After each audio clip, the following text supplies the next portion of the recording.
সবার আগে জান্নাতে যেই 3 শ্রেণীর মানুষ প্রবেশ করবে, আল্লাহ তাআলা আমার কাছে সেই 3 শ্রেণীর মানুষকে উপস্থাপন করেছেন। তাদের বিষয়ে আমাকে জানিয়ে দিয়েছেন কারা তারা, কারা সেই সৌভাগ্যবান মানুষ যারা জান্নাতে সবার আগে প্রবেশ করবে।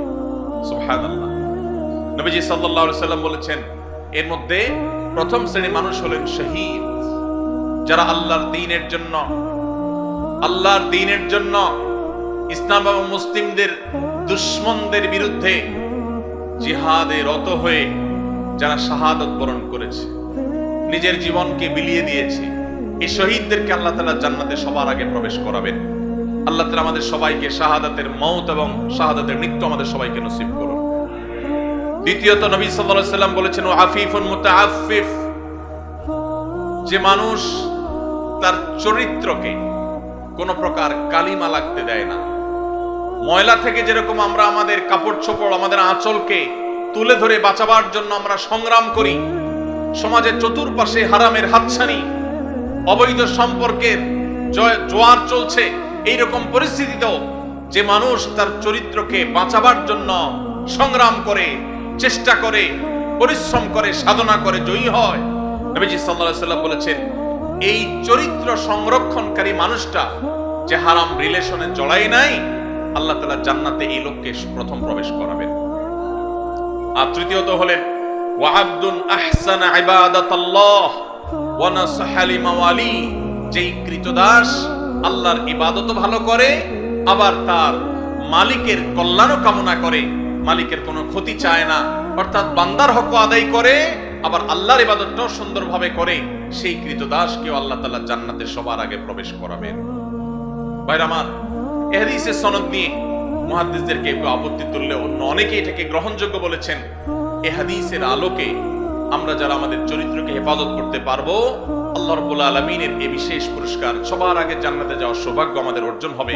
আল্লাহ তাআলা আমাদের সবাইকে সেই সৌভাগ্য অর্জন করার তৌফিক নসিব করুন। যুবক ভাইরা আমার, চরিত্রকে হারাম থেকে বাঁচাবার জন্য কারা কারা নিয়ত করেছেন একটু হাত তুলুন তো। আল্লাহ আমাদের যুবক ভাইদের চরিত্রকে হেফাজত করার তৌফিক নসিব করুন।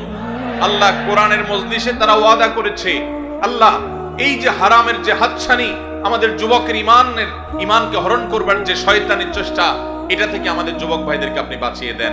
আল্লাহ ইমানের শক্তি দান করেন, আল্লাহ ইমানি জোয়ার দান করেন, ইমানি চেতনা দান করেন, ইমানি তেজ দান করেন।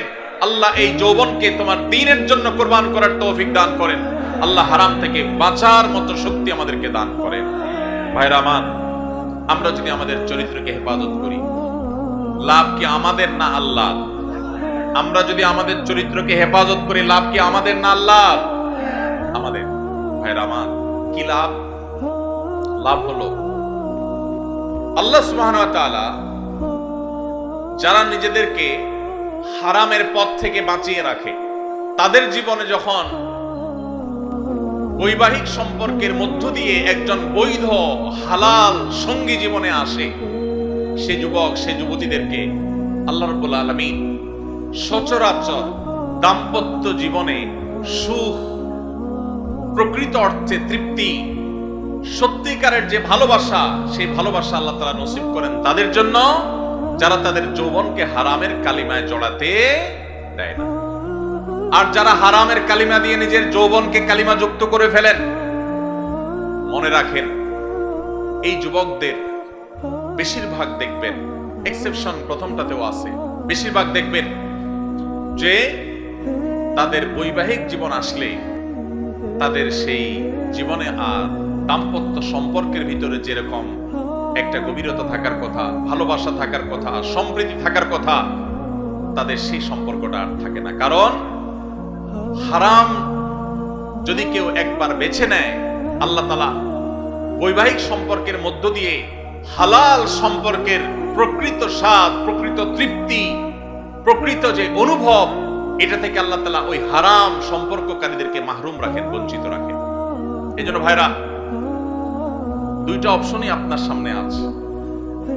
মনে রাখবেন, শয়তান খুব ভালো করে জানে, আল্লাহ কোরআনে বারবার বলেছে শয়তান আমাদের প্রকাশ্য শত্রু। শয়তানকে আমরা দেখি না, অথচ আল্লাহ প্রকাশ্য শত্রু বলেছেন। কারণ শয়তানকে না দেখলে কি হবে? তার সব ক্রিয়াকর্ম প্রকাশিত। শয়তানের কাজগুলো দেখা যায় কি যায় না?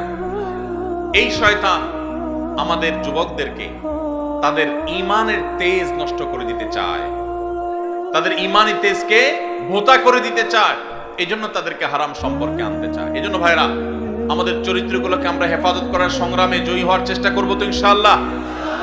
ভাইরা আমার, ভ্যালেন্টাইন্স ডে এই সম্পর্কে আপনি গুগল করেন, আপনি এনসাইক্লোপিডিয়া ব্রিটানিকা সহ বিভিন্ন বিশ্বকোষগুলো খোলেন, আপনি দেখবেন যে এটা মূলত এসেছে খ্রিস্টানদের একজন ধর্মযাজক, যার নাম ছিল কি? ভ্যালেন্টাইন। এই ভ্যালেন্টাইন, যে সেন্ট ভ্যালেন্টাইন, সাধু ভ্যালেন্টাইন, খ্রিস্টানদের ধর্মযাজক, তাকে ঘিরে এই দিবসটা গড়ে উঠেছে। এটা একটা সময় খ্রিস্টানদের কাছে তাদের একটা পূজনীয় দিবস ছিল। বহুকাল পর পৃথিবীর বহু দেশে এই দিবস উদযাপন নিষিদ্ধ হয়েছে। অনেক কাল পর ইংল্যান্ডের গিফট আইটেম ব্যবসায়ীরা তাদের ফেব্রুয়ারি মাসে বরফে ঢাকা পরিবেশে গিফট আইটেমের ব্যবসাকে চাঙ্গা করবার জন্য, বেচা কিনা হয় না এটা বাড়াবার জন্য, এই ভ্যালেন্টাইন্স ডে কে তথাকথিত ভালোবাসা দিবসের মনোকে এটাকে বাজারজাত করেছে তাদের ব্যবসায়িক ধান্দায়। আর আমাদের যুবকেরা সেটাকে তাদের ডিজাইন করা তথাকথিত ভালোবাসা, এটার জন্য আমাদের যুবকরা আত্মাহুতি দিচ্ছে, তাদের জীবনকে, তাদের যৌবনকে শেষ করছে। ভাইরা আমার, এই যে টেলিভিশন চ্যানেলগুলোর, এক শ্রেণীর টেলিভিশন চ্যানেল দেখবেন, এক শ্রেণীর মিডিয়া দেখবেন, যারা আপনাদেরকে হারাম সম্পর্ক করার জন্য নানাভাবে উদ্বুদ্ধ করে, প্রেরণা দেয়, উৎসাহ দেয়, এরা সব আমাদের এই দেশের তরুণদের সবচেয়ে বড় শত্রু। এই ভ্যালেন্টাইন্স ডে, এটা কি এই দেশের, এই মাটির কোন সংস্কৃতি? এই মাটির সংস্কৃতি না। পশ্চিম থেকে আমদানি করা এই সংস্কৃতিকে আমাদের দেশে যারা চাপিয়ে দিচ্ছে, তাদের বিরুদ্ধে আমাদের প্রত্যেকটা মানুষকে সজাগ, সতর্ক থাকতে হবে, সংগ্রাম চালাতে হবে। যদি সংগ্রাম না চালান, আপনার সন্তান, আপনার পরবর্তী বংশধর, আপনার জেনারেশন, তারা নষ্ট হবে, তারা ধ্বংস হবে, চরিত্রহীন হবে, লাম্পট্যের পথ বেছে নিবে। আর কবরে আল্লাহ আপনাকেও শাস্তি দিবেন যদি আপনি তাদের চরিত্রকে হেফাজত করবার কোনো উদ্যোগ গ্রহণ না করেন। ভাইরা আমার, আমাদের এদেশের মানুষের নিজস্ব সংস্কৃতি আছে। এদেশের হিন্দু, এদেশের মুসলমান, এদেশের বুদ্ধ, এদেশের সকল ধর্মের মানুষ বৈবাহিক সম্পর্কের মাধ্যমে নারী পুরুষের সম্পর্ককে বিশ্বাস করে। এরা এদেশের সব ধর্মের মানুষের ধর্মীয় একটা সংস্কৃতি। সকল ধর্মের মানুষের ধর্মীয় সংস্কৃতির বিরুদ্ধে পশ্চিম থেকে আমদানি করা এই অপসংস্কৃতিকে যারা চাপিয়ে দিতে চায়, তারা আমাদের তরুণদের সবচেয়ে বড় শত্রু। যুবক ভাইয়েরা আমাদের শত্রু এবং বন্ধু।